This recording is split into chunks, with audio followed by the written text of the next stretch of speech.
Hey, thanks for joining me. There's a phrase that's commonly known that's hindsight is 2020.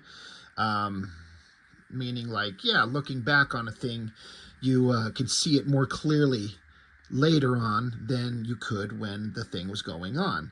Um, and I was kind of digging into this when we reviewed issue 8 of Gen 13, but upon continuing review of issues 9 and 10 that we're going to look at now, it just seems so obvious to me, but it wasn't as obvious at the time, even though it's like maybe it was something that we didn't notice, but maybe subconsciously we did, or maybe you're one of those people that did get it. The point that I'm getting at is that Gen 13 was a surprise hit. And it's all because of the art of J. Scott Campbell. And if you watch my channel, you know that pretty much anytime Gen 13 comes up, I say that same phrase every time and it gets old. But I feel like it's important to make it known. This was a very popular comic and it had some kind of fun things going on. But it only works with J. Scott Campbell drawing it. But also, it only works when Campbell was kind of helping direct the flow of the story. And I wasn't there. I don't know. But I am completely convinced that Campbell eventually was given a measure of creative control. Probably something along the lines of like, what do you want to do? And as is the case with the previous run that we looked at, because the Gen 13 regular series started up and they had the original couple of issues that I've actually never seen. I don't own those. But then the issues that I do have where I started collecting Gen 13 that I've done on the channel is when the kids, the Gen 13 kids, went off on some kind of like wild Amazonian pirate island adventure where Campbell gets to draw boats and pirates and Amazon babes and jungle adventure, and there's cute moments and there's fun moments and there's, for a, comic book aimed at kids, the sexy moments. Can't avoid that with J. Scott Campbell's artwork, but it was fun. And we got away from the wider bullshit Wildstorm universe, like action comic bullshit, boring nonsense that was just so unbelievably tedious and uninteresting. And they just kept leaning into it. This, I don't know, science fiction, spy, government organization stuff. It was just all so boring. And Gen 13 spins right out of that type of stuff. The evil organization, IO, International Operations or something like that. And these kids are the children of some characters that are in the other books, like in Stormwatch and Wetworks and Wildcats and all that stuff. And God, it's so boring. But once you give Campbell creative control and he gets to send the kids off on some island adventure, the book just become something that you wanted to read. It was fun. It was amazing. But once that's over, Brandon Choi has to reassert himself, I guess. I'm just saying, because Choi has written nothing interesting, ever, ever, ever. Everything he's written is fucking boring, tedious garbage. I'm only saying that about the man's creative works. I don't know the human being. I understand that Jim Lee and him are besties. Choi worked his ass off. He wrote a lot of words on pages, but did he write anything interesting? Fuck no. Get a little fired up thinking about it because I'm so sick of seeing anything with Brandon Choi's name attached to it, and just like anytime his name's on it, it's fucking garbage. It's so stupid. And then to make things worse, we suddenly take this book that's popular and got some momentum and excitement, and we got this great artist on it, and now that it's getting popular, we have to start using this as a tool to hype up other shit. We have to spin off. We have to make other things like it. Case in point, they were developing this book called Deviate with what it seems like are just supposed to be like the Gen 13 are kids. They're the good guy kids of other heroes. The Deviate crew seemed like, I don't know if they were related to other characters in the Wildstorm universe, but they're the bad guys. So we're going to have this Deviate comic. And then we have to cross over with the fucking Fire from Heaven crossover in this book over here. It just derails the fun. It's so dumb. So I looked at issue 8. We flipped through this one. It's on the channel. And there's some kind of the cutesy moments that when it's kind of character driven and there's some kind of fun stuff between the kids. that makes the book kind of fun. And of course, Campbell's artwork always looks fantastic. But we're just getting involved in creating a story that has these other characters that we now have to meet and get involved with. I feel like I accidentally skipped a big splash page. Or maybe I didn't.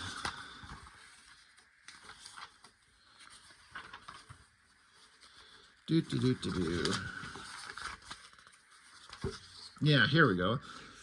Here's the characters to be in the DV8 comic. We have to introduce them. Oh my God, are they going to be as awesome and as interesting as the Gen-13 kids? The answer is no. But we did that whole book. So now we're getting into issue 9. And, okay, you got to cover some scummy-looking douchebag bad guy. And the cliffhanger at the end of the last book was that Fairchild was under some kind of mind control. And the bad guys have her on their side. So now we get this, you know, again, Campbell's going to make anything awesome. She's kind of hanging upside down. She's got this cutesy look on her face. We're surrounded with all kinds of weird stuffed animal things. Like, okay. I'm like, all right. You know, maybe I'll be interested. If nothing else, Campbell's drawing it. And no, it's not. It's Humberto Ramos. Now, I have to say, at the time when this book was coming out, this is mid-90s, I was not a fan of Humberto Ramos. Did not like him. I like him now. And I eventually ended up liking his artwork when he got onto his own series, Crimson from Cliffhanger. I can see how good he is. And then looking at his art, I can see the skill. I get it. But, and I hate to say this, I feel like I've mentioned this somewhere else before. So it's pencils by Humberto Ramos, and then inks are Al Gordon and Wayne Foucher. I don't know if I'm saying that name right. I can't tell a difference in the inking style, but I'm sorry, I don't feel like the inks help Ramos's pencils at all. It doesn't have a depth or a lush kind of vibrant ink line. I don't know. You know, I don't know what's missing, but I am not digging this. And it's Ramos is fantastic. Again, I wasn't into him here, but he's obviously super skilled. He's an incredibly talented guy, and he leans into this anime kind of cartoony style. You know, I mean, look at the size of her little tiny head, the big poofy hair, and her big giant knockers. Like, it's all exaggerated, but it's expressive. It gets the idea across, but it's just not working for me. You know, he's got backgrounds. Like, I don't feel like he takes any kind of shortcuts. He knows what he's doing. He knows how to draw. But I want Campbell. You know, I say this all the time, like in other books for other studios, like, hey, I'm here to read this, you know, insert book here, or whatever it could be, anything. Something that Silvestri, for example, was supposed to be drawing. And then suddenly after an issue or 2 or 3 or 4, he's handing it off to someone else who's an okay artist, but I'm there to see Mark Silvestri draw. And the same thing, I am here to see Campbell draw. And Ramos is just, I don't know. I'm just going to repeat myself. It's good, but I don't like it, especially here, and I didn't like him in this era, and I don't feel like the inking's helping him out. I don't know why. Something about his Crimson work from Cliffhanger just looks so much better. When I was picking up that book, I'm like, okay, I am on board. I'm digging what's going on there, and I became a big fan. I mean, that's a good shot. It's expressive, and the anatomy is cool. Like, what can I say? He's good, but it doesn't work for me on this book. And again, I wanted to see Campbell. And the other component to this is when the story isn't anything that I'm caring about, it just loses kind of the fun of it. So, whatever. They have to interact and fight these DV8 characters and fight bad guys, and they got this weird little creature thing that kind of feels like they introduced this creature, this little animal thing that's supposed to be kind of like when Kitty Pryde had Lockheed. They had this weird, whatever the fuck this thing was. I don't know. Center pages on some of these books are coming out. That's kind of a nice shot right there of whoever the hell this is their like maid that works for them, and I think she's revealed to be like an android of some type. I mean, there's some kind of, it's so funny. I get he's trying to be expressive and kind of weird with it, but it's so weird. That shot up there of her with the little super fucking tiny torso and the long legs. I just feel like it's going too far in that cartoony style. It doesn't balance out right for me. But, you know, and if you're a big fan of Ramos, you know, this all works for you.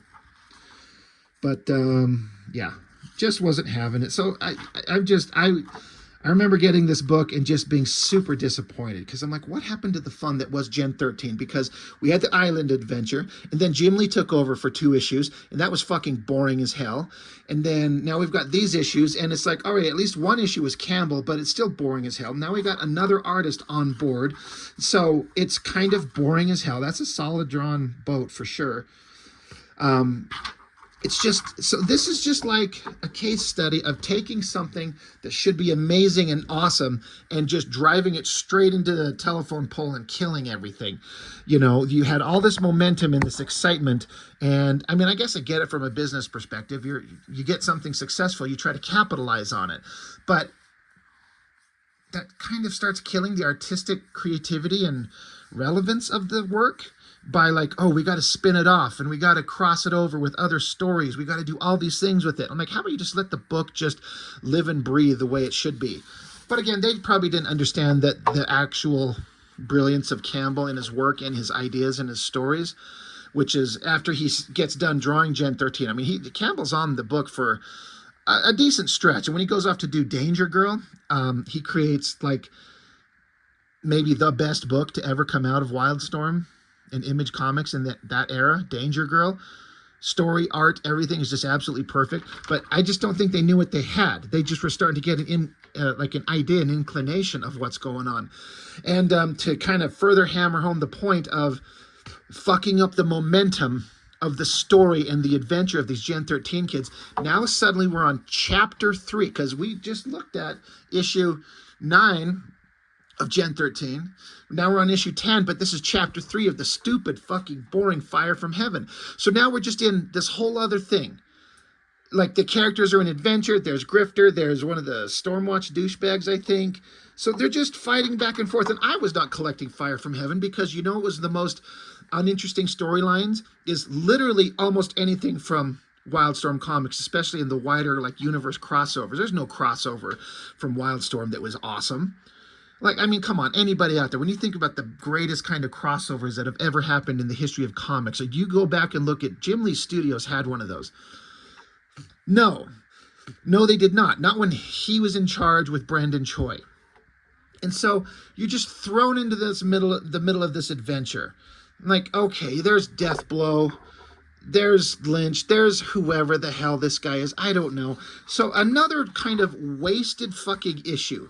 At least we get Campbell on this art, but again, I'm just projecting. I'm 100% projecting, but I imagine that Campbell's probably looking at this going, do I have to draw this fucking dumb crossover with all these other characters? Can I just get on this book that he's probably enjoying and these characters, these kids that he's kind of breathing life into, and let him just take them off and go on adventures the way that he wants them to do? But no, God damn. I want to be 100% certain. Fucking, okay, Brandon Choi, J. Scott Campbell, and Jim Lee. If I had to guess, this shit here, with all this text, this is the Jim Lee, Brandon Choi stuff. This stuff here, this, harkening back to the Island Adventure stuff, this is probably Campbell's influence, if I had to guess. I don't know, but so goddamn many words, so boring. And again, as much as I love Campbell's artwork, and is Garner inking him on this still? Alex Garner, JD, Tom McWeeny, Scott Williams. So that is a Richard Friend doing ink. So those are some of the best inkers you could ever find, ever. Alex Garner, JD, Tom McWeeny, Scott Williams, and Richard Friend. Holy shit. That is a collection of some of the best inkers you could ever want to find. And so the art looks good, but you're just wrapped up in this fucking Fire from Heaven storyline. Who cares? I get the DV8 characters, don't give a shit. Yeah, whatever's going on. I don't care about any of this. And look, I'm a big fan of Campbell, if you can't tell, but I'm not a huge fan of Deathblow. But Deathblow, when he works, which is very, very rare, a certain artistic style kind of needs to be in place there. And I don't think Campbell's art meshes with the character of Deathblow very well at all. Just dumb, dumb, dumb, dumb,